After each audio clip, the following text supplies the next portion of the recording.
नमस्कार, स्वागत है आपका। मैं आपके साथ स्तेश नैन मोर। आप देख रहे हैं स्तेश नैन अनफिल्टर्ड। और जैसा कि हम इस प्लेटफॉर्म पर बात करते खासतौर पर हरियाणा की राजनीति की, सामाजिक ताने बाने की, युवाओं की और विकास की, साथ में एक नई सोच की भी। तो नई सोच के ऊपर ही आज हम ये पॉडकास्ट करेंगे।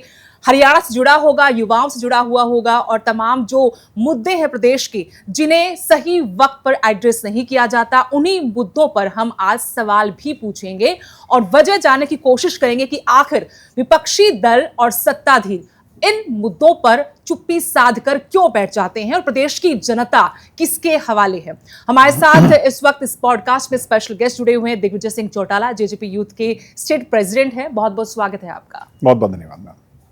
बहुत सारे मुद्दे थे जिन पर बात नहीं हो रही और जिनसे हम उम्मीद लगाते हैं कि इन मुद्दों पर बातचीत होनी चाहिए, वो करें जाके बातचीत। वो लोग बातचीत नहीं करते। सबसे पहले हम यूथ का ही मुद्दा उठाएंगे जो आप पुरजोर तरीके से उठा रहे हैं। एस्टेट से हम शुरुआत करेंगे जी।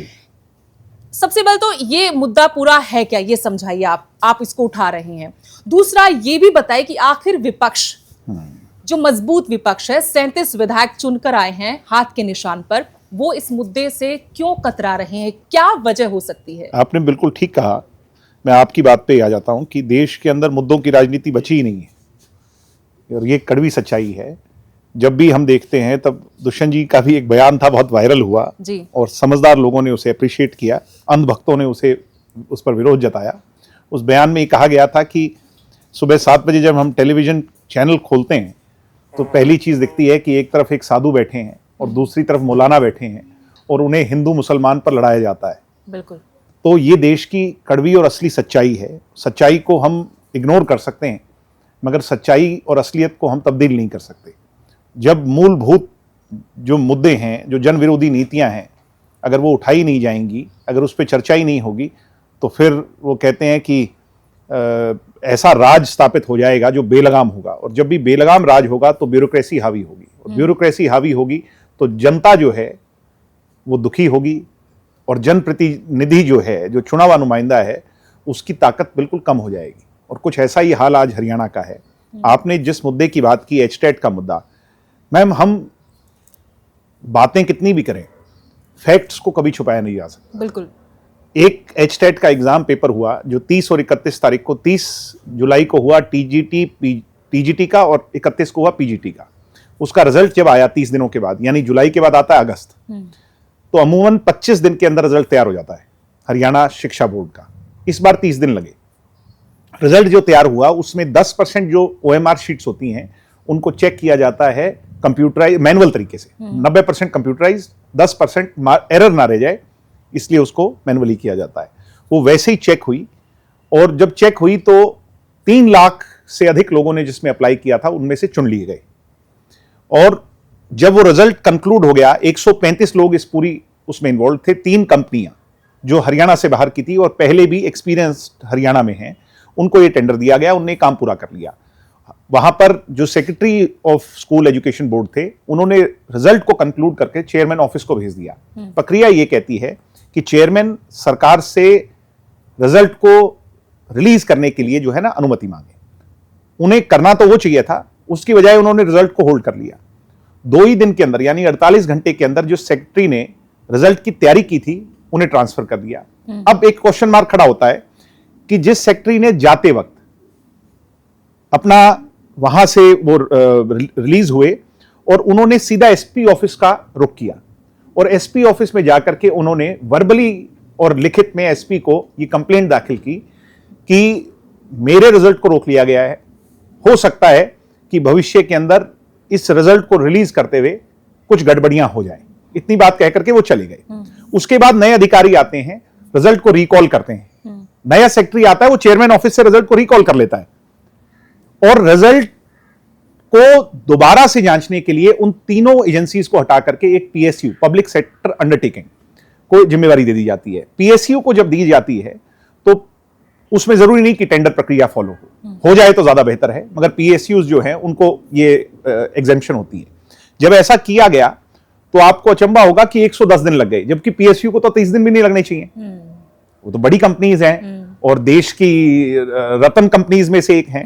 उसके बाद 110 दिन जब प्रदेश में हाहाकार हुआ, तो इन लोगों ने, आप इस पर भी सवालिया निशान उठाओगे, रात को 12 बजे घोषणा किए बिना रिजल्ट को जारी कर दिया।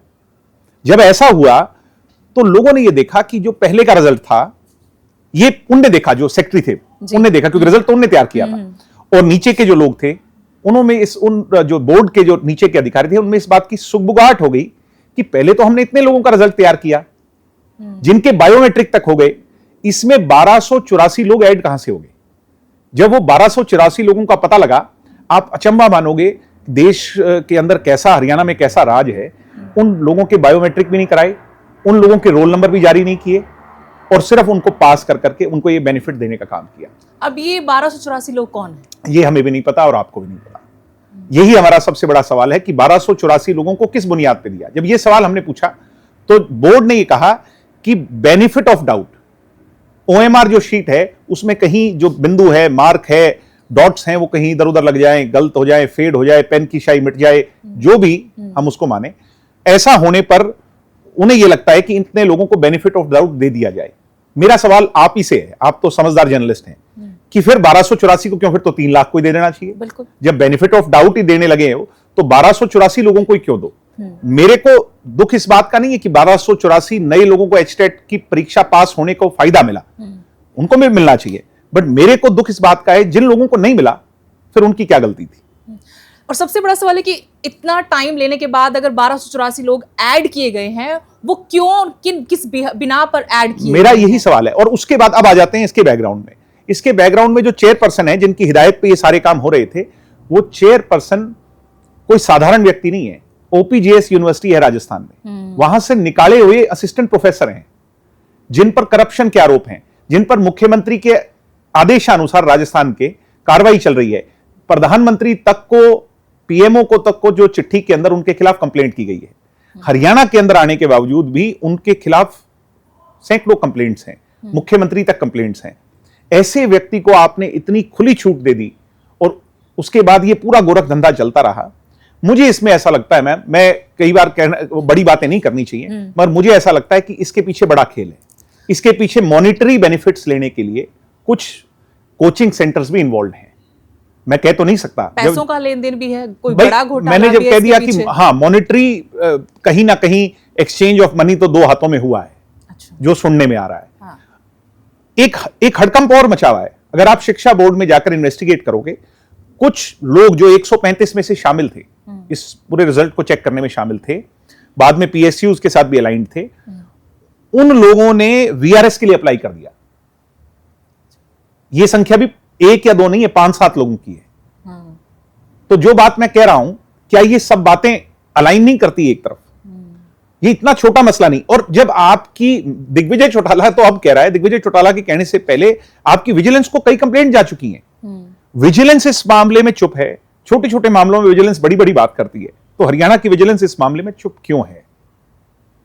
मुख्यमंत्री की नाक के नीचे शिक्षा स्वास्थ्य, 2 चीजें ऐसी हैं जिसपे हम कॉम्प्रोमाइज नहीं कर सकते। जी बिल्कुल।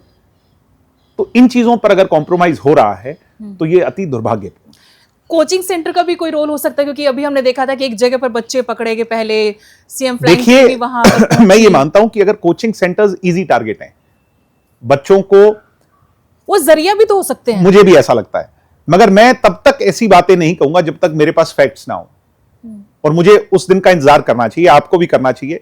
सबसे पहली मांग हमारी सरकार से यह है कि इस पूरे मामले को हरियाणा से बाहर सीबीआई को दे देना चाहिए। सीबीआई इसकी ऑटोनॉमस बॉडी है, वो जांच करे, दूध का दूध और पानी का पानी करे। अब तो ये तो थी एचटेट की बात, लेकिन इसके साथ साथ एक बड़ा मुद्दा है कि बाहरी लोगों को नौकरी दी जा रही है, तरजीह दी जा रही है। दुष्यंत चौटाला ने जब हरियाणा प्रदेश में 2019 में चुनाव लड़ा, तो इस आधार पर चुनाव लड़ा कि बाहरी को नौकरी के अंदर पहला अधिकार नहीं होना चाहिए। और हम इस बात के सदैव पक्षधर रहे कि धरती हमारी, जमीन हमारी, तो पहला अधिकार हमारा। अगर सरकार हमारी तो अधिकार हमारा होना चाहिए। बीजेपी आने के बाद इस बात पर तवज्जो दी जा रही है कि बाहर के लोगों को, आरएसएस के लोगों को कैसे प्रदेश के अंदर अच्छे महत्वपूर्ण पदों पर एडजस्ट किया जाए। एक नौकरी तो हरियाणा के अंदर जो एसडीओ की नौकरी थी, वो जब निकली तो आपको अचंभा होगा कि 98% लोग बाहर के थे। अब भी ऐसा हो रहा है, बार बार एग्जाम्पल के तौर पर ये चीजें सामने आ रही हैं। और बीजेपी इस मामले में बिल्कुल जो है ना आंखें बंद करके बैठी है। बीजेपी का मुझे लगता है जब वो राष्ट्रवाद की बात करती हैं और इसको एक नेशनलिस्ट एजेंडा बना देते हैं तो वो हरियाणा के हितों की बात ही नहीं करते। उनके लिए Haryana doesn't matter, Haryana comes last, उनके लिए तो ये सब बातें बहुत पीछे छूट जाती हैं। इसलिए आज प्रदेश के अंदर हरियाणा प्रदेश का युवा जो बेरोजगारी की मार झेल रहा है वो विदेश जाने पर मजबूर है, दूसरी तरफ वो क्राइम में आने पर मजबूर है। मैं बार बार कहता हूं 75% आरक्षण अगर हरियाणा में लागू हो जाता तो हरियाणा का ये हाल नहीं होता जो आज हाल। पर मुझे ये बात समझाइए, क्योंकि मैं पॉडकास्ट में भी ये मुद्दे उठाती हूँ, सदन के अंदर भी ये मुद्दे उठे हैं, चाहे कम उठे हैं, असर क्यों नहीं हो रहा बीजेपी सरकार पर? सैनी सरकार की बातों का असर क्यों नहीं होता? तीसरी बार सत्ता में है और तीसरी बार सत्ता में जब आप आ जाते हो तो कुछ लोग ऐसे होते हैं जो अहंकार की जो चादर है, जो मोटी चादर है, उसने उसको बहुत बुरी तरह घेर लिया है। इनको कोई भी चीज नजर नहीं आ रही। जब मनीषा हत्याकांड हुआ तो प्रदेश की यथास्थिति जो हालात थी उसका चेहरा सरकार के सामने आ जाना चाहिए था। मुझे अचंभा हुआ 3 दिन पहले 4 दिन पहले पिल्लू खेड़ा गांव के अंदर एक बेटी को हाथ से पकड़ करके मंडी के अंदर दौड़ा दौड़ा कर और गाड़ी के अंदर बदमाश भगा करके ले गए और फिर भी कहते हैं हम प्रदेश सुरक्षित है। बेटियों की लाश सूटकेस के अंदर मिल रही है। डवाली के अंदर 3 साल की बेटी का रेप हुआ, पुलिस को इस बात का पता चला, हम सब लोगों ने वहां जाकर के धरने दिए, उसके बावजूद 2 दिन के बाद उस बच्ची की लाश मिलती है नहर के अंदर। आज प्रदेश के हालात, अभी 2 दिन पहले खबर आई है कि एक नेता हैं एक राजनीतिक दल के, उनको मार करके जो है ना उनको यहां तक डेड बॉडी भी नहीं मिली, जला दिया। तो ये किस ओर इशारा हो रहा है? प्रदेश के अंदर गुंडा तत्व, क्रिमिनल और जो बदमाश किस्म के लोग हैं वो खुला घूम रहे हैं। बीजेपी सरकार, मैंने कहा ना, ब्यूरोक्रेसी जब हावी हो जाएगी और जनप्रतिनिधि की जब ताकत कम हो जाएगी, आप किसी साधारण बीजेपी के एमएलए से ऑफ रिकॉर्ड जब बात करेंगे तो यही कहेंगे कि हमारी कोई नहीं सुनता, हमारी ना थाने तहसीलों में कोई सुनता है, ना अधिकारी कोई सुनता है। यानी अफसरशाही पूर्णतः हावी है आज प्रदेश के अंदर। एचपीएससी चेयरपर्सन को लेकर भी विवाद उठा, क्या वो हरियाणा मूल का होना चाहिए? क्योंकि मुख्यमंत्री खुद कहते हैं कि मैं बिहारी हूं। उसके बाद एचपीएससी से जुड़े कितने ही मुद्दे हम उठा रहे हैं, आज एक के बाद एक नया खुलासा होता है, भर्तियां मैंने कहा कि भारतीय जनता पार्टी के लिए हरियाणवी अहमियत नहीं रखता, उसके लिए संघीय अहमियत रखता है। भारतीय जनता पार्टी को संघी मजबूत कहीं का भी मिल जाए, उनके लिए अच्छा कहीं का भी मिल जाए, वो उनके लिए अच्छे पदों पर बैठने के लायक है। उनके लिए हरियाणवी और हरियाणा का नागरिक होना महत्वता नहीं रखता। इस बात को मैं बड़े विश्वास से कह रहा हूं। अब ये समझ रहे हैं हम कि क्या ब्यूरोक्रेसी हावी है या फिर आरएसएस इतना ज्यादा ब्यूरोक्रेसी हावी है? आरएसएस ज्यादा हावी। अभी जब हमारे यहां पर आईपीएस सुसाइड केस हुआ और उसके बाद एक इंस्पेक्टर ने सुसाइड कर लिया, ये बहुत बड़ा मामला था हरियाणा प्रदेश के अंदर। और जब राष्ट्रीय स्तर के नेता चंडीगढ़ में आए उनकी फैमिली से मिलने, और उसके बाद जब मुख्यमंत्री से मिलने गए तो एक केंद्रीय मंत्री के सामने मुख्यमंत्री जी ने कह दिया, जब उन्होंने कहा कि इसे सस्पेंड करना चाहिए, मुख्यमंत्री की भाषा है, तो एक बड़े आईएएस अफसर ने कहा कि ऐसे कैसे सस्पेंड कर दोगे? यानी जब अफसर कानून सिखाने लग जाए चुने हुए नुमाइंदों को, और मुख्यमंत्री जैसे बड़े नेता को जो प्रदेश का नेतृत्व कर रहे हो, he is a leader of Haryana, अगर साधारण भाषा में समझो राजा है हरियाणा के, और राजा की हैसियत ये रह जाए कि उसका एक नुमाइंदा जो है उसे कानून सिखाए। यानी दे हैव बीन गाइडेड, जो इनकी जो टॉप लीडरशिप है उन्होंने दिशा तय कर रखी है कि ये लोग ही राज चलाएंगे। ये गिने चुने जो प्रतिनिधि हैं, चाहे वो ब्यूरोक्रेसी में हो चाहे वो और लोग हों, यही राज चलाएंगे, ये तो मोहरे हैं, they are only rubber stamps. और ये स्वीकार कर लिया। फिर लास्ट में मुख्यमंत्री ने कहा उन केंद्रीय मंत्री को कि मेरी नहीं चलती, मैं नहीं कर सकता ट्रांसफर। लेकिन आपने एक मुद्दा उठाया कानून व्यवस्था का। आपने डीजीपी, जो फॉर्मर डीजीपी आज हो गए, जब हम बात कर रहे हैं, उनको कहा कि वो तो नौकर होते थे, आज वो यहाँ पर शासक बनकर मेरी बात सुनिए, मैं और आप सरकार से तनख्वाह लेते हैं क्या? नहीं। मुझे तनख्वाह मिल रही है सरकार से, मैं जनता के लिए जो काम कर रहा हूं उसके लिए I am not getting paid. आपको भी कोई तनख्वाह नहीं मिल रही। ये आप लोग, हो सकता है कि आपकी जो कमाई हो वो एड से हो, किसी और माध्यम से हो, या आपको आपके चैनल्स पे करते हो ना, मुझे तनख्वाह मिल रही है। हमारी ये सर्विस है, this is service to the nation, this is giving back to the society, ये हमारी जिम्मेवारी है। वो लोग जो तनख्वाह पाने वाले लोग हैं और अधिकारी हैं, नीचे के अधिकारी, नीचे के छोटे पुलिस वाले नहीं है, अधिकारी हैं बड़े लेवल के, जो आईएएस अफसर हैं, वो कोई साधारण व्यक्ति नहीं है, उनको लाखों रुपए हर महीने तनख्वाह मिलती है। जो तनख्वाह पाकर के काम करता है और जिनको 5 साल में जाकर के कोई लोगों से वो नहीं लेना, तो क्या वो प्रदेश के अंदर जनता के नौकर, सिविल सर्वेंट, मैंने सिर्फ डेफिनेशन समझाई, कि सिविल सर्वेंट की डेफिनेशन जनता का नौकर होता है। हम भी जनता के सेवक हैं, हम भी जनता के नौकर हैं। इसमें कहने में क्या किसी को संकोच है? जिस दिन हरियाणा के या देश में कहीं भी ये अफसर लॉबी ये मानने लग जाएगी कि हम नौकर नहीं हैं, तो फिर अराजकता आएगी। यही प्रदेश का हाल है। उनको इतना बुरा मेरी बात से लगा, और उनसे ज्यादा बुरा लगा अंधभक्तों को, कि रातों की नींद उड़ गई। दिग्विजय चौटाला सपनों में आने लगा और गंदी गंदी गालियां मुझे सोशल मीडिया पर देने लगे। मगर सच्चाई फिर भी वही रहेगी। फिर भी कह रहा हूं, आपके चैनल पे कह रहा हूं, नौकर तो नौकर ही रहेगा। मैं भी नौकर हूं। I am also serving my state. Chaudhary Devilal ये कहते थे, जब उन्होंने अपनी राजनीतिक यात्रा पूरी कर ली थी, तो उन्होंने कहा कि मैंने एक नौकर के तहत इस देश की सेवा की। I have served my mother.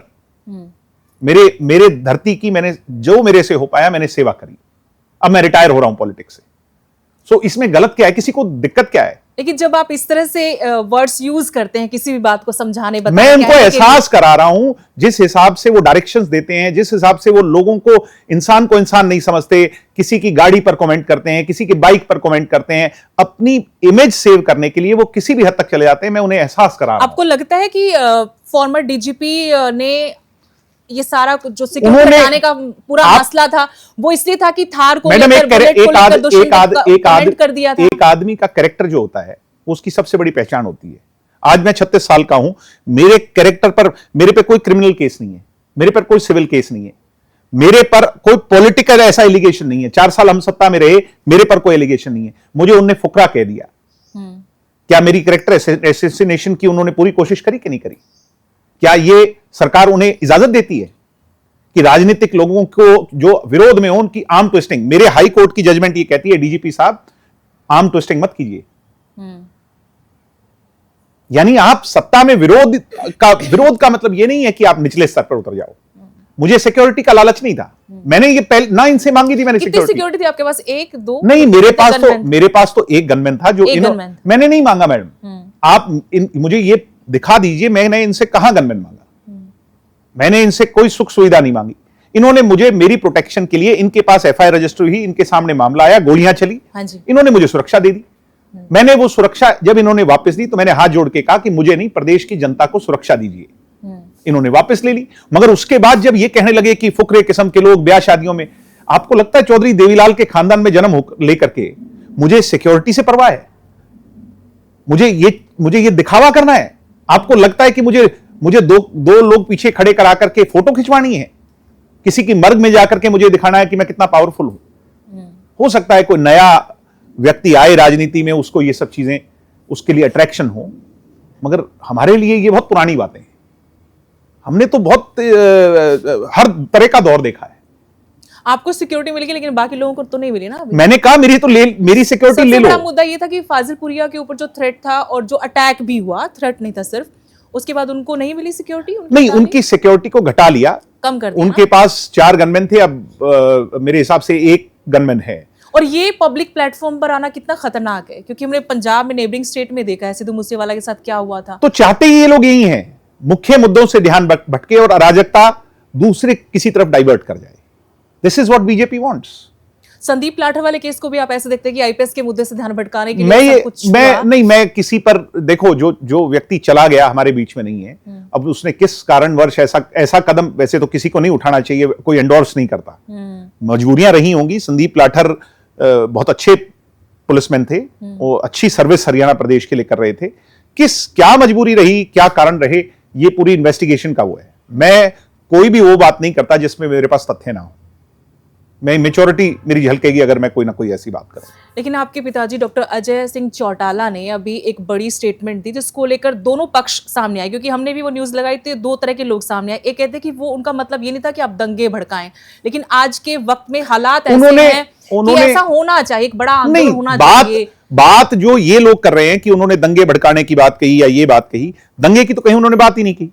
उन्होंने सिर्फ ये कहा कि सड़कों पे आना होगा, आंदोलन करना होगा, संघर्ष करना होगा। मेरा सिर्फ एक सवाल है, और बार बार मीडिया के माध्यम से ये सवाल बीजेपी के लोगों से पूछ रहा हूं, मुख्यमंत्री जी से पूछना चाहता हूं।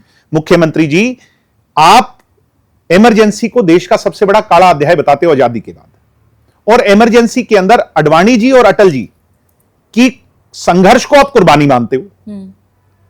बीजेपी और संघ के लोगों ने जो लड़ाई लड़ी उसको बड़ी कुर्बानी मानते हो।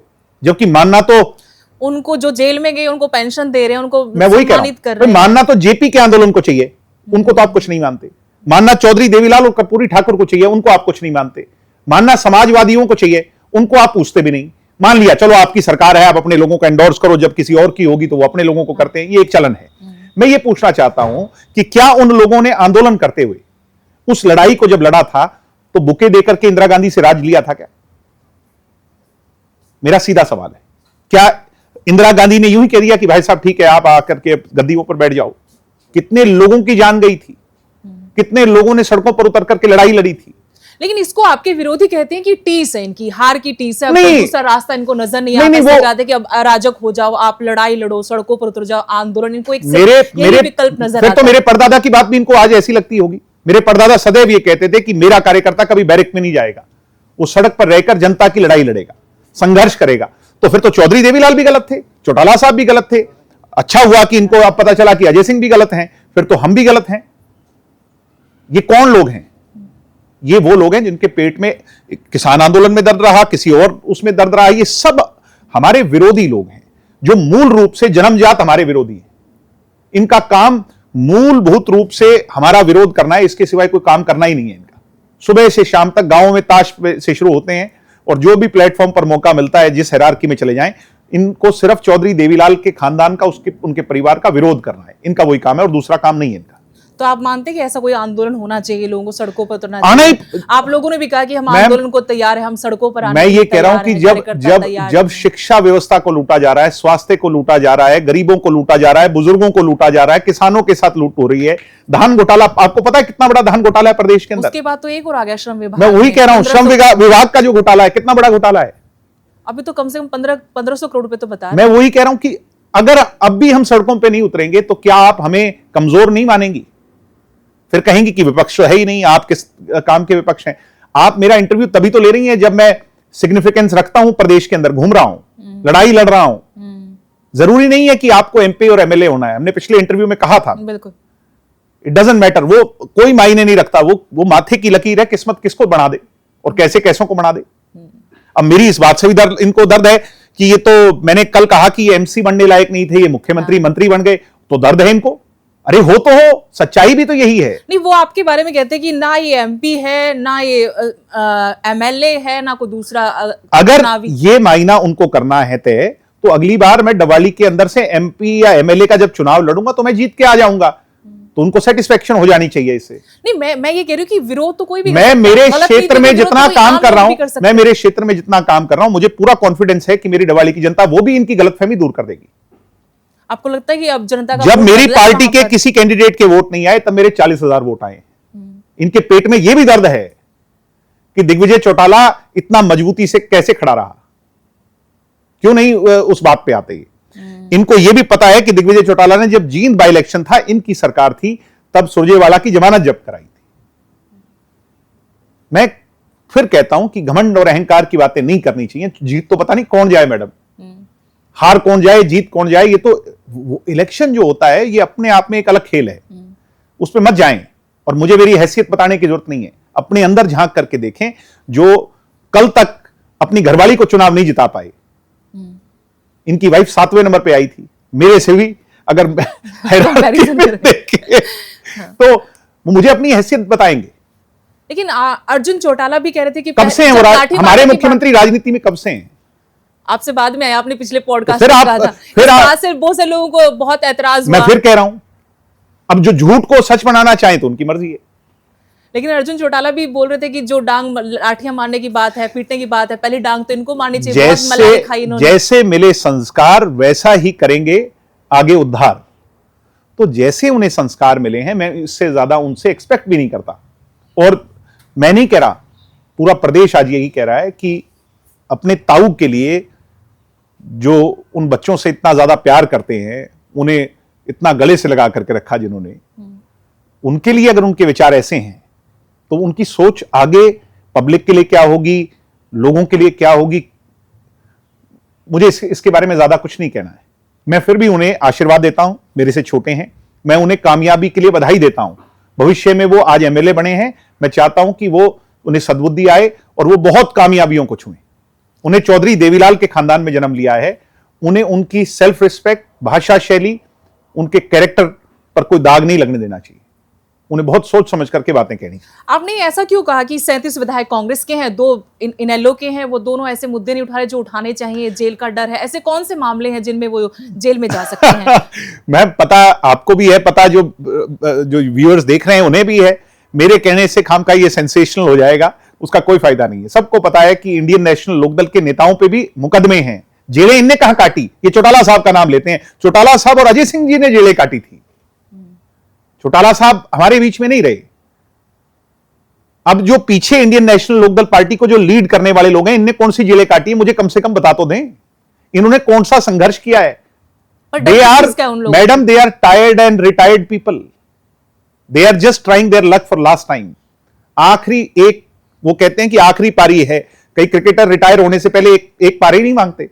ये 29 में इंडियन नेशनल लोकदल का नेतृत्व, सारी लाइन में एक दिन देख रहा था, मैंने कहा इसमें कोई युवा तो नहीं मिल रहा मुझे, कोई एनर्जेटिक हो, कोई युवा हो जो प्रोग्रेस की बात करे।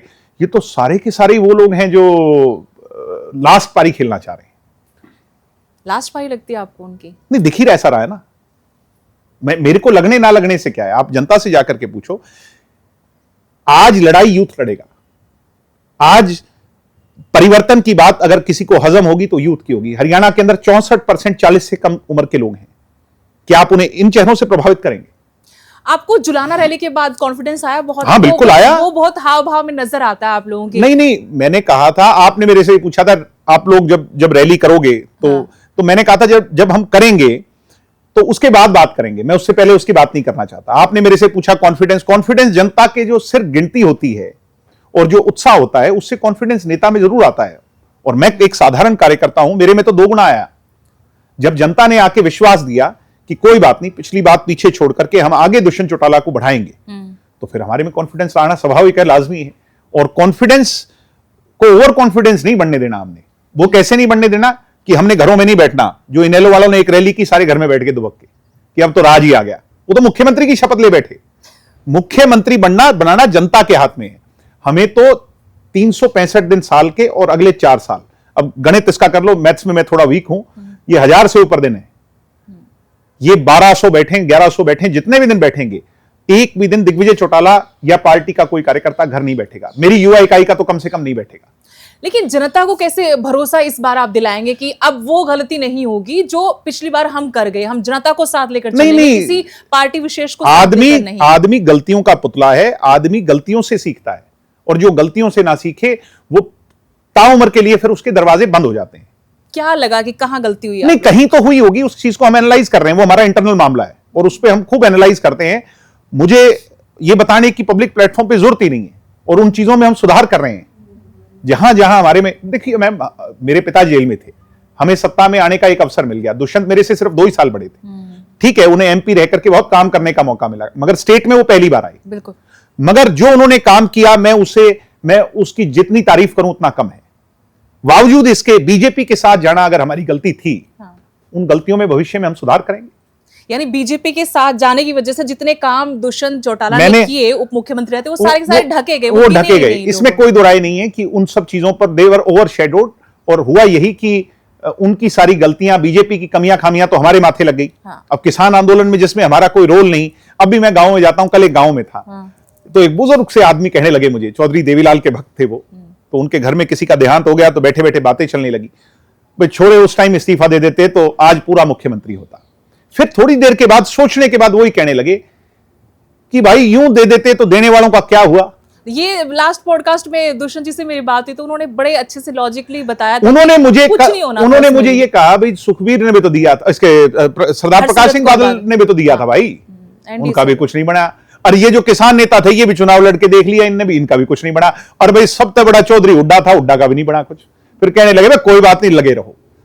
मगर जनता को ये बीजेपी के साथ जाना तुम्हारा पसंद नहीं आया। हाँ। तो नहीं आया तो इस बात को हम स्वीकारते हैं और भविष्य में इन गलतियों को सुधारेंगे। रणजीत सिंह चौटाला को लेकर भी खबरें आ रही कि वो बीजेपी ज्वाइन कर सकते हैं जल्दी। पहले था कि वो आपकी रैली में भी आना था, नहीं आए। मैं उनको जाकर के स्वयं जो है ना इन्विटेशन देकर के आया था। जो रणजीत सिंह चौटाला हमारी परिवार के बड़े नहीं, प्रदेश के एक बड़े नेता हैं, समझदार नेता हैं, सूझबूझ रखने वाले नेता हैं, और वो ठीक फैसला लेंगे, जो भी राजनीतिक फैसला लेंगे। अगर उन्हें लगता है कि बीजेपी में जाने से उनका और उनके कार्यकर्ताओं का राजनीतिक भविष्य सुनिश्चित होता है, तो हो सकता है वो फैसला लें। अगर उन्हें लगता है कि उन्हें परिवार के साथ अलाइन होना है, तो वो फैसला लें। ऐसा क्यों? पहले वो आपके परिवार के करीब आते, फिर वो कोशिश करते कि पूरा परिवार ही एक हो जाए, अब खबरें कि बीजेपी के पास जाएं। ये कार्यकर्ताओं की बात है या फिर सिर्फ अपने नहीं, स्वार्थ वो की बात बहुत है? मैच्योर हैं और वो जो भी फैसला लेंगे ठीक फैसला लेंगे। मैं उनके बारे में इससे ज्यादा क्या कह सकता हूं। वो उनका निजी फैसला है और वो इतना लंबा उनका राजनीतिक करियर रहा, कई बार विधायक रहे, सांसद तक का उन्हें चुनाव लड़ा और बहुत एक्सपीरियंस उनको है। वो जो फैसला लेंगे ठीक फैसला लेंगे। लेकिन जब रणजीत सिंह चौटाला को लेकर हम सवाल करते हैं, अभय सिंह चौटाला जी से, तो उन्होंने कहा कि सबसे बड़े विश्वासघाती तो वही है। देवलाल की पीठ में जितना देखिए, मैंने कहा कि एक आदमी का बड़ बोलापन जो है वो ले बैठता है। तो अभय सिंह चौटाला को तो हाँसी को जिला बनने में कमियां नजर आ रही हैं। मैंने कहा चाचा जी, कोई चीज बनती है कम से कम उस पर तो बधाई दे दीजिए। आपको नहीं लगता कि वो जमीन का इतना बड़ा खेल खेला गया है, जमीन खरीदी गई, अवैध कॉलोनियां? मैं आपकी बात से सहमत हूं। निश्चित तौर पर लूट हुई होगी। जब सत्ता परिवर्तन हो तो उसकी जांच हो, उस पर कार्रवाई हो। आप भयाना को एमएलए को बुरा कह सकते हो, भिवानी को नया जिला बनने में, भिवानी अपने इसको हाँसी को नया जिला बनने में हाँसी के लोगों का फायदा होगा, नुकसान होगा? वो उसी में कह रहे हैं कि ये तो गलत बना दिया, बनाना नहीं चाहिए था। तो उनको तो हर चीज से, if he does something he is right, और कोई दूसरा करता है तो वो सब गलत है। मैं इससे ज्यादा उनके लिए कुछ नहीं कहना चाहूंगा कि उन्हें दरअसल वो एक अच्छे इंसान है। वो जब सेल्फ एनालिसिस करते हैं तो ठीक करते हैं, मगर उनके इर्द गिर्द ऐसे लोगों की चौकड़ी है, वो उन्हें सोचना ही नहीं देती।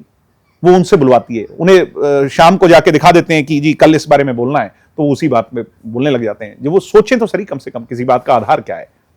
अब हाँसी के अंदर तो लोग कम से कम इस बात को सेलिब्रेट कर रहे हैं कि ये बड़ा एजेंडा, हर सरकार, हर पार्टी इसके लिए लड़ी है, ये एक आदमी का संघर्ष नहीं है, और समय आ गया, उसको बना दिया जिला, तो जिला बना दिया, तो भाई धन्यवाद, बधाई हो। आप लोगों को भी इंतजार था डबवाली को लेकर कि? तो डबवाली को नहीं बनाया, इस बात का हमें दुख है। मैंने उसी दिन विरोध जताया कि भाई हमें पीछे क्यों छोड़ दिया। अब हम उसकी लड़ाई लड़ेंगे। डबवाली जिले के, शहर के, डबवाली हल्के के जो लोग हैं उनके साथ मिलजुल करके हम सड़कों पे आएंगे, इस सरकार को मजबूर करेंगे। ऐसा ही हाँसी के लोगों ने किया, तो हाँसी बना, किसी एक की उससे नहीं बना। लेकिन अवैध कॉलोनी का मुद्दा कोई सिर्फ हाँसी तक सीमित तो नहीं है। हर जगह से ऐसी खबरें आ रही हैं कि बीजेपी के लोग धड़ाधड़ मतलब जमीनें खरीद रहे हैं, बेच रहे हैं। नहीं, वो बिना चिंगारी के आग नहीं लगती। असलियत में ये बहुत बड़ा खेल खेल रहे हैं मैम। एक आप सिर्फ जमीनों की बात क्यों करते हो, ये तो चारों हाथों से प्रदेश को लूट रहे हैं। इन जितना तो कोई लूट ही नहीं रहा। मैं कह रहा हूं कि जब मुद्दे की कोई बात करेगा तो ये उसको भटकाने के लिए कुछ ना कुछ दूसरा वो करा देंगे। मुद्दे की बात ही नहीं करना चाहते ये लोग। फैक्ट्स की बात कभी करना है, उसके आसपास भी नहीं भटकना चाहते ये लोग। ये बीजेपी की गहरी सोच रही है। लेकिन मैंने पहले भी आपको कहा कि बीजेपी के ऊपर किसी भी बात का असर नहीं है। विपक्ष भले ही मजबूत हो, लेकिन बीजेपी नहीं होता है, पर वो असर नहीं दिखता। इन पर असर होगा, उसके लिए बहुत लंबा रास्ता तय करना पड़ेगा। 11 साल की बीजेपी है। मेरे उन साथियों से कहूंगा जो राजनीति को बहुत ईजी समझते हैं, अब बीजेपी हरियाणा में 11 साल तक अपनी जड़ें जो है वो जमा चुकी हैं। उन जड़ों को हिलाने के लिए बहुत बड़े ताकत के तौर पर जो नौजवान पीढ़ी है उसको जो है ना मजबूती से खड़ा होना होगा, और दूसरा कोई चारा नहीं है। हम एक फतेहाबाद की बात भी कर लेते हैं। फतेहाबाद में क्योंकि संपत सिंह की वापसी हो चुकी है इनेलो में, उसके बाद सुनैना चौटाला ने पिछला चुनाव वहीं से लड़ा, और ऐसी बातें, ऐसे स्टेटमेंट भी आई थी कि बहुत अंदर खाने ठीक नहीं है चीजें। उस एक सीट को लेकर नाराजगी है, उनकी नाराजगी के बावजूद वहां पर एक बड़ा प्रोग्राम होता है। मुझे एक बात बताओ कि अभी चुनाव में 4 साल बाकी हैं। कुछ लोगों को ऐसा क्यों लग रहा है कि वो लोग इलेक्शन जीत चुके हैं, सत्ता आ चुकी है, मुख्यमंत्री की शपथ ले चुके हैं? मेरे चाचा ने तो अपनी ओएसडी भी डिक्लेयर कर दी है, आपको पता है क्या? नाम बता दो मुझे नहीं पता। तो मेरा आप कौन से ख्वाब में जी रहे हो? नहीं, वहां है ऐसी लड़ाई, लेकिन मैं आपसे पूछ रही हूं, मैं वही तो कह रहा हूं। टायर्ड एंड रिटायर्ड लोग बेचारे अपनी आखिरी पारी खेलने के लिए अगर 2-3 साल और ये महसूस करें कि हां हम मुख्यमंत्री बन रहे हैं, अब कल को उस कोठी में मूव हो जाएंगे, फिर यूं करेंगे, ये सब these are above and beyond expectation. अभी इस बात को रियलिटी के नजदीक मत लेके जाइए। रियलिटी ये है कि सड़कों पर उतरिए, संघर्ष करिए, लड़ाई लड़िए। 3 साल बाद लोकसभा में क्या होगा, चौथे साल विधानसभा में क्या होगा, ये जनता ने तय करना है। Let it be left to that time कि वही जनता डिसाइड कर ले। लेकिन इनेलो मजबूत तो हुई है इस चुनाव के नहीं, बाद। नहीं, आपको कोई नहीं नहीं। लगता कि बहुत सारे अपने पुराने लोग नहीं, वापस नहीं, आए, नहीं, लोगों नहीं, में एक मैसेज गया कि हुड्डा ने फिर से धोखा दे दिया, बन रही थी सरकार, तमाम चीजें थी। आप मुझे एक बात बताइए, मैंने वो कहा कि ये एक लिस्ट है, वो लोग मैं बताऊं वो किस चीज पे काम कर रहे हैं। जो हरियाणा के 200 एक्स एमएलएज हैं, 200-250 जो लिविंग एक्स एमएलएज हैं, ये लोग उन लोगों पे काम कर रहे हैं। उनके पल्ले वोट नहीं है? नहीं, पल्ले होंगे, किसी के 2000 होंगे, किसी के 5000 होंगे। मैं नहीं कह रहा, एक आदमी की खुद की ताकत होती है, उसको कम नहीं आंकना चाहिए, मगर विनेबल इनमें कोई नहीं है। अगर ऐसे ही भीड़ इकट्ठी करनी हो, लोगों को इस तरीके से शामिल करना हो, इन लोगों की सबसे बड़ी गलती है, इन लोगों ने आधे हरियाणा की सीटों को ऑलरेडी ब्लॉक कर दिया। तो नई जो युवा पीढ़ी है, जो डायनामिक लोग हैं, जो कल को बदलाव लाएंगे, जो 30-40 साल के लड़के राजनीति में आना चाहते हैं, उनके लिए तो इनेलो में कोई जगह ही नहीं है। दे आर ऑलरेडी बुक्ड, उनकी पिक्चर की टिकट पहले बिक चुकी है। लेकिन वो लोग कहते हैं, और मतलब ये बात भी सच है कि आम घर के युवाओं के लिए राजनीति में आना, आम घर के युवाओं को दुष्यंत चौटाला लेकर के आया है, उसने दिखाया है। और आम घर के युवाओं को दुष्यंत चौटाला 2029 के अंदर 50% से ज्यादा टिकटें आम घर के नौजवान युवाओं को देगा। इस बात के लिए हम प्रतिबद्ध हैं, ये हमारा कमिटमेंट है हरियाणा की जनता से। और साधारण घर का बच्चा आगे बढ़े, ये हमारी सोच है। फिर तो आपको पता है कि वाली बात नहीं करेंगे ना? मैं एक्चुअली रिग्रेट कर रहा हूं उस बात को, मुझे नहीं कहनी चाहिए थी। मुझे ये महसूस होता है कि हाँ, डैमेज हुआ इससे। हाँ, नहीं, मुझे लगता है कि कई बार कोई बात नहीं कहनी चाहिए। वो मतलब मुझे ये लगता है कि मुझे, अगर मैं वो बात नहीं कहता तो भी बात चल जाती।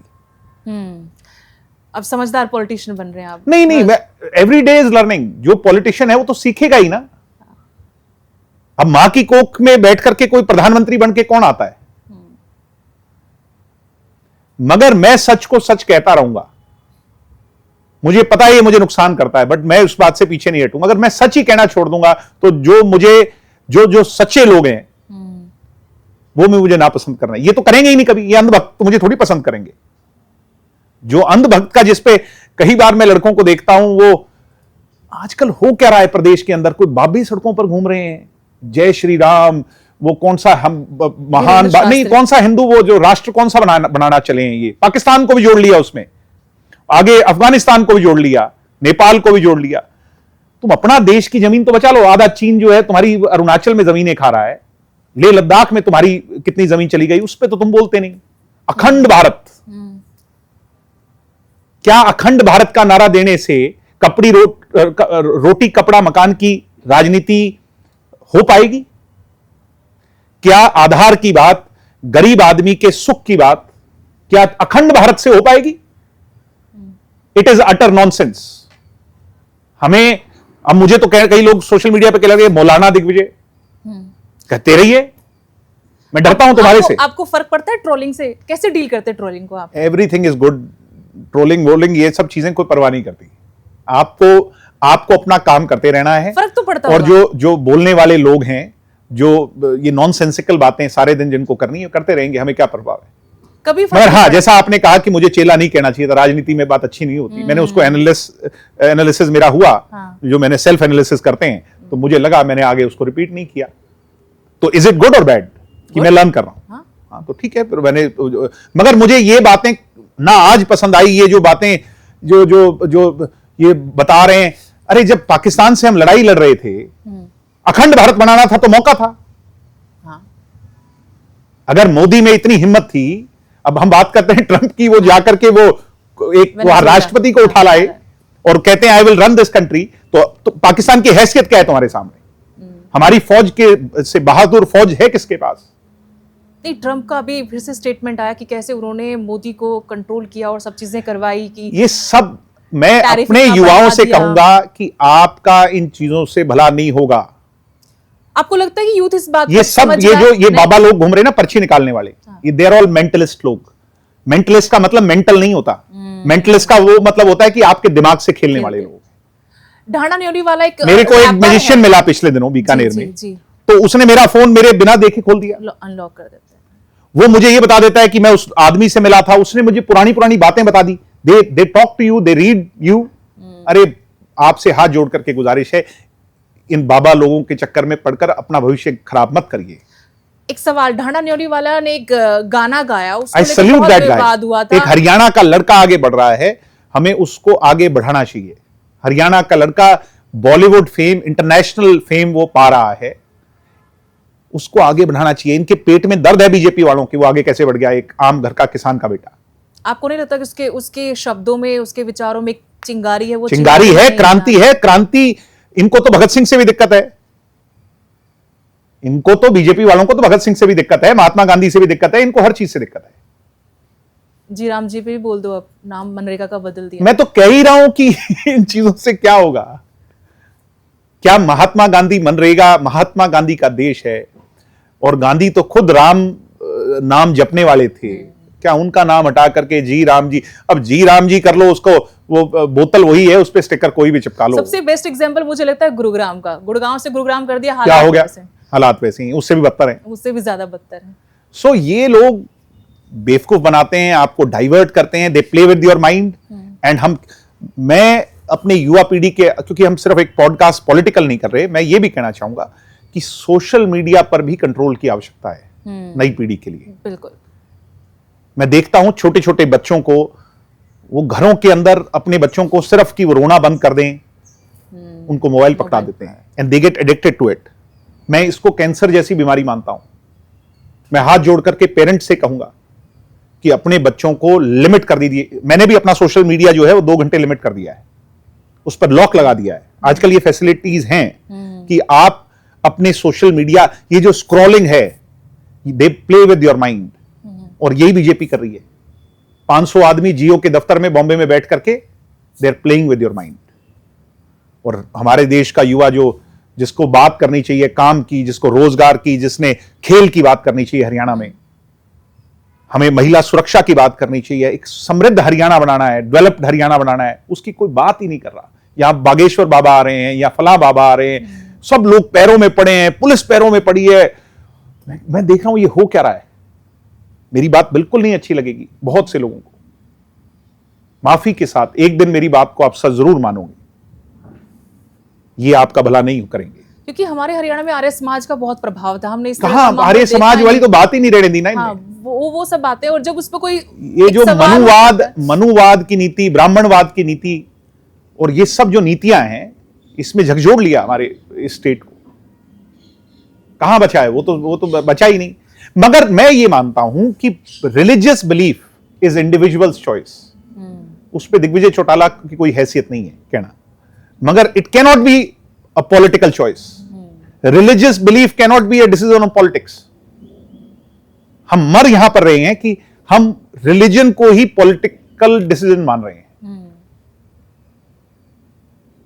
यानी जो हमारे देश में अच्छे नेता हैं, जब वो काम की बात कर रहे हैं तो उनकी बात को तवज्जो कम, और बाबा पर्ची में क्या खोल रहे हैं उसे ज्यादा कहा। अभी जैसे आईपीएल का ऑक्शन हुआ, उसमें अब हो सकता है आपके इंटरव्यू के बाद मुझे भी सोशल मीडिया पे धमकियां आने लग जाए।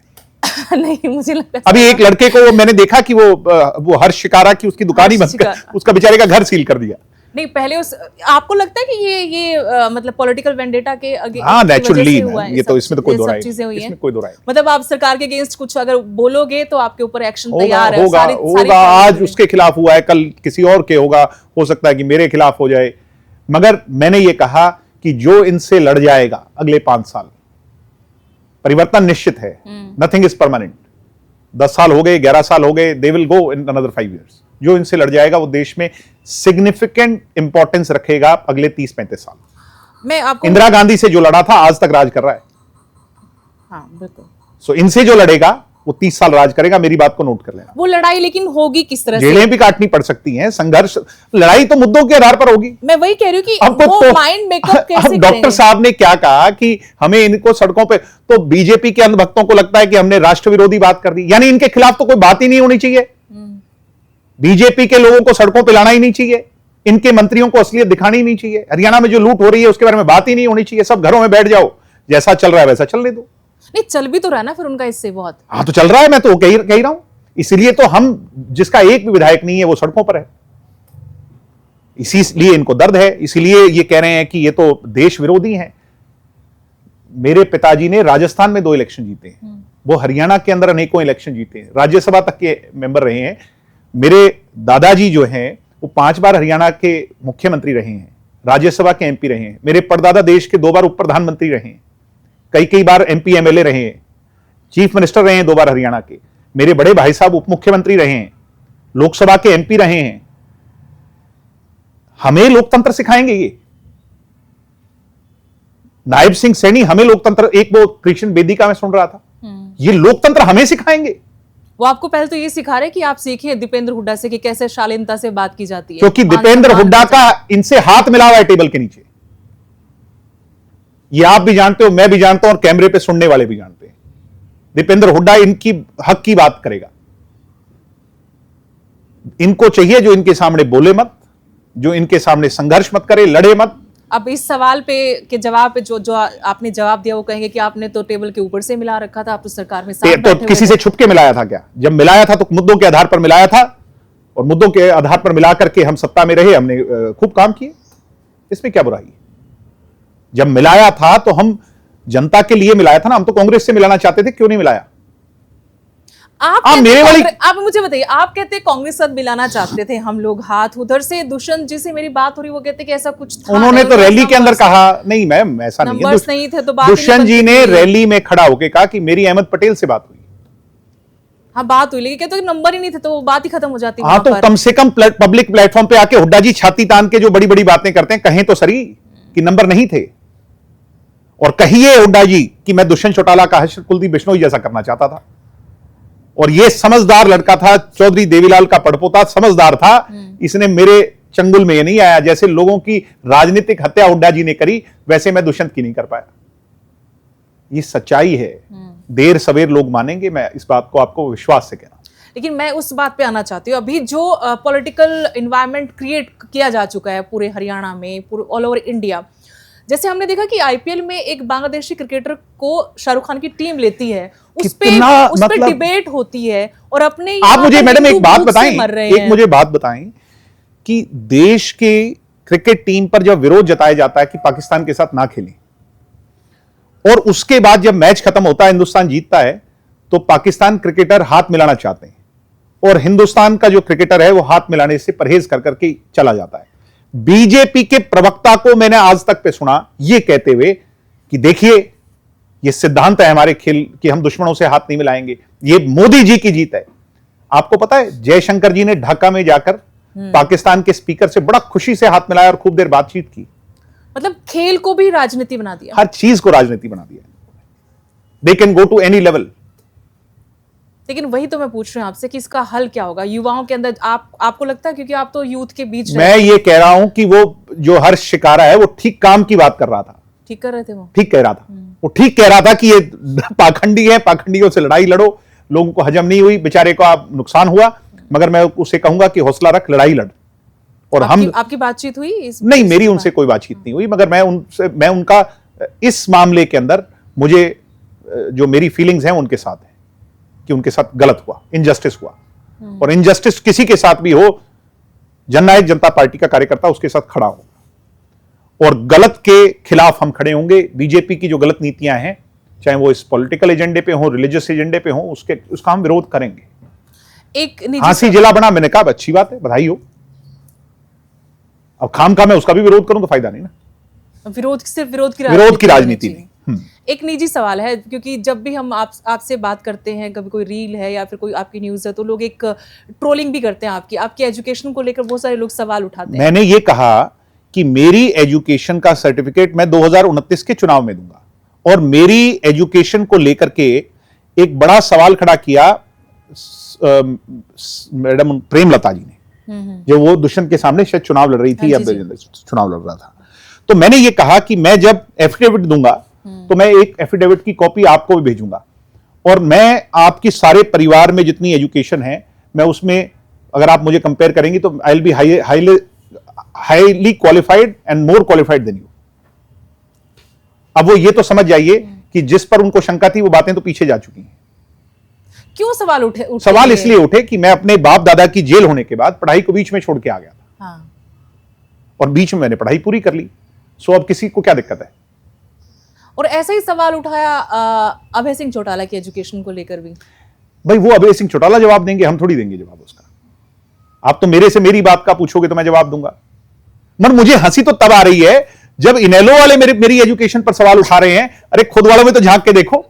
लेकिन इन सब बातों से मिलता क्या जनता को? नहीं मिलता तो जनता को कुछ भी नहीं है। Education is not a parameter. Education किसी आदमी की जो उसकी सोच और समझ है, उसको उसका पैमाना करने का तरीका अगर एजुकेशन होता तो फिर तो ये सब इन सब 90 के 90 एमएलए को हटा देना चाहिए मैडम। पर मुझे पर्सनली लगता है कि ये पैरामीटर होना चाहिए। नहीं, ये कोई पैरामीटर नहीं है, मैं नहीं मानता। हो सकता है कि आपकी सोच हो, मैं मानता हूं कि पढ़ा लिखा व्यक्ति होना चाहिए, मगर आप ये माने कि वो पीएचडी होना चाहिए। नहीं, वही मैं पढ़ा लिखा तो पढ़े लिखे तो हम सब लोग हैं।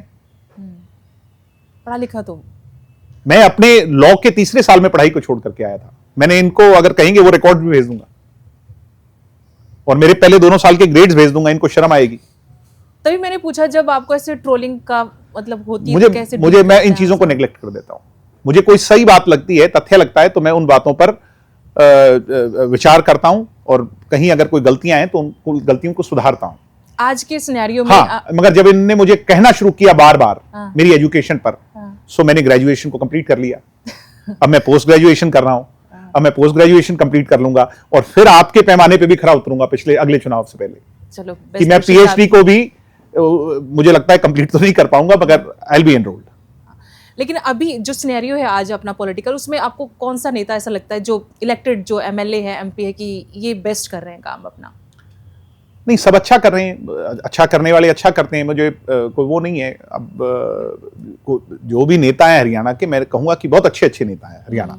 और युवा नेता जो हैं वो एनर्जेटिक हैं, एम्बिशियस हैं, वो अपने जनता की लड़ाई लड़ना जानते हैं और मुझे विश्वास है कि वो प्रदेश की अच्छी लड़ाई लड़ेंगे और अच्छे को मैं सदैव अच्छा कहूंगा। नहीं है, अच्छे लोग भी हैं, अच्छे लोग भी हैं। हाँ बिल्कुल, तहजीब रखने वाले, काम करने वाले, जिनको काम से काम रखते हैं, प्रदेश की जनता के मूल जो मुद्दे हैं उनको विधानसभाओं में उठाते हैं, लोकसभा में लेकर के जाते हैं, अच्छे लोग हैं। मैं बुरा क्यों किसी को? आगे का अपना इंडिविजुअली आपका रोड मैप क्या है, क्या सोच रहे हैं? मेरा रोड मैप तो मेरी पार्टी तय करेगी। अभी तो मैं युवा योद्धाओं को प्रदेश के अंदर संगठित करने में लगा हूं। मैंने 5 जिले कंप्लीट कर लिए हैं। वो योद्धा अब आंदोलन को तैयार हैं? आपने कहा था कि अगर आवश्यकता पड़ेगी तो एक पल भर भी वो घर में नहीं बैठेंगे। बीजेपी के लोगों की नींद उड़ जाएगी। और अगर इस बात से मैं देशद्रोही कहलाऊंगा तो मुझे कोई परवाह नहीं है। वो तो कहला सकते हो आप, कोई दिक्कत नहीं मुझे। अभी कहना शुरू हो जाएंगे। आपका इंटरव्यू चलने दीजिए, ये बाबाओं की बात पे ही कह देंगे तो देशद्रोही है, ये तो धर्म विरोधी है। इनसे ज्यादा धार्मिक हूं। इनके किसी के घर में गौ माता नहीं होगी। हम गौ का पालन पोषण करते हैं और हमारे घर में जो गौ की सेवा है, इनके किसी के घर में हो तो बता देना मुझे। मगर मुझे सर्टिफिकेट राजनीति के अंदर धर्म का नहीं चाहिए, बिल्कुल ना आज चाहिए ना कल चाहिए। लेकिन जब आप लोग ऐसी बातें करते, किसी भी चौटाल फैमिली से हम किसी से बात करते, तो विरोधी कहते हैं कि इनके अंदर बहुत अहंकार है और इसी वजह से, इनकी दबंगई की वजह से ही अहंकार है। अगर सच बोलेंगे तो अहंकार है। तो कहते हैं कि क्या कहें, इसलिए नकार दिया इन लोगों को। कब नकारा? हार और जीत को नकारना होता है राजनीति में। वो कहते हैं कि चौधरी देवीलाल जब पेंशन लागू की, जच्चा बच्चा योजना लागू की, किसानों के कर्जे माफ किए, पता नहीं क्या क्या किया, अगला विधानसभा का चुनाव बुरी तरह हार गए। तो चौधरी देवीलाल क्या देश की राजनीति में और देश में कोई इंपॉर्टेंस ही नहीं रखते? ये लोग तो हमें मार के सोते हैं, मैं आपको सही बताऊं। मगर हम फिर जब हौसले से खड़े होते हैं तो इनके पसीने आ जाते हैं। और मैंने कहा था कि इतनी मेहनत करेंगे कि हमारे विरोधियों की चोटी में पसीना आएगा। और उस बात के लिए ये हमारा विरोध करें, हमें देशद्रोही कहें, वो इनकी जुलाना रैली के बाद भी आपने कहा था कि अब सरकार घबरा गई हमारी रैली के बाद। निश्चित तौर पर घबरा गई। सरकार की तरफ से कह रहे हैं कि इनके पास है क्या जिससे हम घबरा जाएं? कोई बात नहीं, एक होगा। एमएलए नहीं, एक अभी होंगे। आप 2000 कितने जुम्मा 3 साल बचे, एमएलए भी होंगे, एमपी भी होंगे। हमारी पार्टी को अभी तो खड़े हुए भी 6-7 साल हुए हैं। हम आपकी पार्टी का मुकाबला करेंगे नायब सिंह सैनी जी, चिंता मत कीजिए। हमारे हौसले बुलंद हैं और जिसके हौसले बुलंद हों उनको पंखों की आवश्यकता नहीं होती। एक यूथ की लास्ट में मैसेज आप क्या देना चाहेंगे? मैं यही देना चाहूंगा कि प्रदेश के अंदर हमें हरियाणा को जो आगे बढ़ाना है, उसके लिए सबसे बड़ी आज के दिन आवश्यकता है नशे के खिलाफ लड़ाई। और नशा जो है वो हमारे जड़ों में बैठता जा रहा है हरियाणा की। नशे के खिलाफ हमें एकजुट होना पड़ेगा। सामाजिक तौर पर नशा is solely, government is not responsible for नशा। समाज तब्दीली कर सकता है। मैंने कुछ गांव ऐसे देखे हैं जिसमें नशे को भगाने के लिए, नशे को खत्म करने के लिए गांव की पंचायतों ने जब सख्त फैसले लिए और बहिष्कार शुरू किया लोगों का, तो नशा खत्म हो गया। तो हमें नशे के खिलाफ लड़ाई, अगर हम नशे से बच गए प्रदेश में, ये जो सिंथेटिक ड्रग्स हैं, अगर इससे हम प्रदेश के अंदर बच गए तो हमारे हरियाणा को कोई रोक ही नहीं सकता अगले 50 साल। बिल्कुल। We are fighting for next 50 years and these tired and retired people can not. उसके लिए यूथ को खड़ा होना पड़ेगा। यूथ विल लीड हरियाणा, देर सवेर यूथ ही आगे बढ़ाएगा। चलिए, बहुत बहुत शुक्रिया, आपने वक्त निकाला, बहुत अच्छी बात है कि, और हम उम्मीद करते हैं कि यूथ तक असल मुद्दों की जो पहचान है, परख है, वो होनी चाहिए। यूथ को समझ आना चाहिए कि असल में मुद्दे क्या हैं हमारे। जो समझदार यूथ है वो जो मेरी बातों को समझेगा भी। हो सकता है मैं भी और कुछ सीखूं उनके कमेंट से। भरपूर। पिछली बार मुझे सिखाया था अभी चेला नहीं बोलना, मैंने उस बात को डिक्शनरी में डिलीट कर दिया। आपके विरोधी भी चुप हो गए, फिर बोलना बंद हो गए उसके बाद? तो मैं सीखता रहता हूँ। अच्छा है, ये तो मैं तो सीखता रहता हूँ।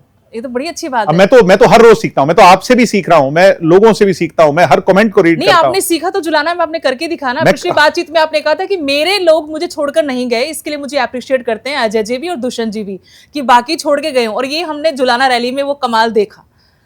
Thank you ma'am. जहां लगा था हम लोगों को कि जेजेपी का कुछ नहीं, आप लोग भी मायूस थे, हताश थे, सच्चाई है, कड़वी सच्चाई है, लेकिन ये आपको एक्सेप्ट करनी होगी। लेकिन जुलाना रैली ऐसी होगी जेजेपी की उस हार के बाद, किसी ने सोचा नहीं, और उसमें ये क्रेडिट तो जाता है दिग्विजय सिंह चौटाला को, मेरे को नहीं। मैं तो उसमें बहुत अंतिम पंक्ति में कोने वाली कड़ी हूं। हर उस कार्यकर्ता को जाता है जिसने फिर गर्दन को उठा करके हौसला किया। दिग्विजय के पास तो सब जो है ना संसाधन है, सब कुछ है, मगर वो एक आम साधारण कार्यकर्ता जिसने 4 साल में जिसने मायूसी झेली हो, बिल्कुल, जिसके शायद काम ना हो पाए हो, वो फिर खड़ा हुआ, मैं उसे सैल्यूट करता हूं। लेकिन आप में मैंने वो पर्सनली वो जज्बा देखा पत्रकारिता के नजरिए से भी कि आप मैदान से नहीं हटे। आप चाहते तो ब्रेक ले लेते, आप चाहते तो मीडिया से दूर हो जाते, आप मीडिया में भी रहे, मेहनत भी करते रहे। हमारी तो दुकान यही है मैडम। हमने तो करना यही है। अगर इसको बढ़ाएंगे, आगे बढ़ाएंगे, इस पॉलिटिक्स की लेगेसी को आगे लेकर के जाएंगे, तो लोग हमारी पीठ को थपथपाएंगे। अगर हम घर बैठ जाएंगे निराश होकर के, या एसी के कमरों की राजनीति करेंगे, बहुत से लोग करते हैं हरियाणा में, तो फिर कोई पूछेगा ही नहीं, फिर आप वाली बात सच हो जाएगी। या जो हमारे विरोधी चाहते हैं वो तो यही चाहते हैं ना भी ये घरों में बैठ जाएं। हाँ, बिल्कुल। अगर हम घरों में बैठ जाएं ना, तो वो जो हमें चाहेंगे वो सुख सुविधाएं देंगे। हाँ, वो तो है। फिर आपको बहुत, आप अच्छे भी लगेंगे उनको। फिर हमें उन्हें अच्छे भी बहुत लगेंगे, उन्हें सॉफ्ट स्पोकन भी बहुत लगेंगे। अजय सिंह चौटाला जी से सॉफ्ट स्पोकन कौन है हरियाणा में? उन्हीं को देशद्रोही कह दिया इन लोगों ने। नहीं, परिभाषा बदल दी गई है देशद्रोही होने की। वही तो मैं समझ नहीं पा रहा। हे भगवान, हमें कोई समझाए कि देशद्रोही का मतलब क्या है। अब बांग्लादेश में हिंदुओं को मारा जाता है तो उस पर डिबेट होती है, यहाँ कोई हिंदू भूख से मर जाता है या कोई बच्ची का गैंग रेप होता है, उस पर कोई बात नहीं करता। अभी एक पिछले ही पॉडकास्ट में एक बीजेपी के सीनियर लीडर थे, उन्होंने बात करते करते कहा कि हमने कोविड में 80 करोड़ लोगों को राशन दिया, और हम अगली बात में उन्होंने बोल दिया कि हम चौथी बड़ी अर्थव्यवस्था है। मैंने कहा, जब 80 करोड़ लोगों को आप बीपीएल मानकर राशन दे रहे हैं तो आप कैसी अर्थव्यवस्था है? ये लोग दिशाहीन और लोगों को बेबस कर देते हैं। दुष्यंत जी की बात इतनी सटीक है कि हम सुबह 7 बजे से एक ही चीज सुनने लगते हैं कि मौलाना और बाबा, तो हम कहां जाएंगे? हम काम की बात जब तक नहीं करेंगे, सभी समाज, सभी वर्गों को एक माला में नहीं पिरोएंगे, तो जो भारत हमारे पूर्वजों ने, फ्रीडम फाइटर्स ने सोच के बनाया था, बसाया था, हम उसे तबाह कर देंगे, और ये उस तबाही के जिम्मेवार होंगे। मैं ये इनको कह रहा हूं, बीजेपी वालों को। कि मुझे कुछ बात ध्यान आई, क्योंकि बहुत सारे कमेंट आते हैं लोगों में, जो कमेंट नीचे आते हैं आपकी बातों में, कोई न्यूज़ चल रही है तो लोगों में एक नाराजगी, शायद वो आपके अपने लोग हैं, वो कहते हैं कि इन्होंने बहुत गलत किया। उनके लिए आप कुछ कहना चाहेंगे? उनको समझा पा रहे हैं आप? लोग जुड़ रहे हैं आपके पास? एक तो मुझे ये नहीं समझ आता कि वो नाराजगी गुस्से में तब्दील क्यों हो गई है। Politics is about perception. हमारे विरोधियों ने परसेप्शन बना दी कि लूट लिया, खा गए। कोई ये नहीं बता पा रहा क्या खा गए, और खा गए तो उस पर इंक्वायरी क्यों नहीं कर रहा? क्या किसी को कोई खा के जाने देता है क्या? कोई जवाब नहीं है, किसी के पास कोई बात नहीं है। दुष्यंत चौटाला ने जो काम किया उसका कोई तोड़ नहीं। काम तो बहुत बढ़िया किया भाई, मगर सारा सौदा खा गए। अरे क्या खा गए? आपके चाचा भी कहते हैं ये बात, तो वो चाचा के पास भी जवाब नहीं है। आप उन्हीं के पास चलिए, वो रजिस्ट्रियां कहां हैं? जो हिसार में सड़कों पर फेंकने वाले थे पैदल यात्रा में, कहां है रजिस्ट्रियां? अब मैं ये बात बोलूंगा तो वो लोग ये कहेंगे नहीं अब यही सत्य है, बात को बदल देंगे।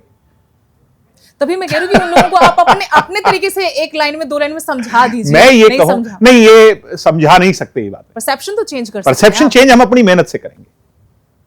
जब कुछ मिलेगा ही नहीं लोगों को, 5वें साल कहेंगे भाई अगर इनने खाया होता तो कुछ तो होता। या तो बीजेपी बहुत साथ ही टीम भेज देती है घर, एक मैं स्टेटमेंट पर भेज देती है। ओहो, मुझे ये डर है कि अब मुझे देशद्रोही ना कहने लग जाएंगे।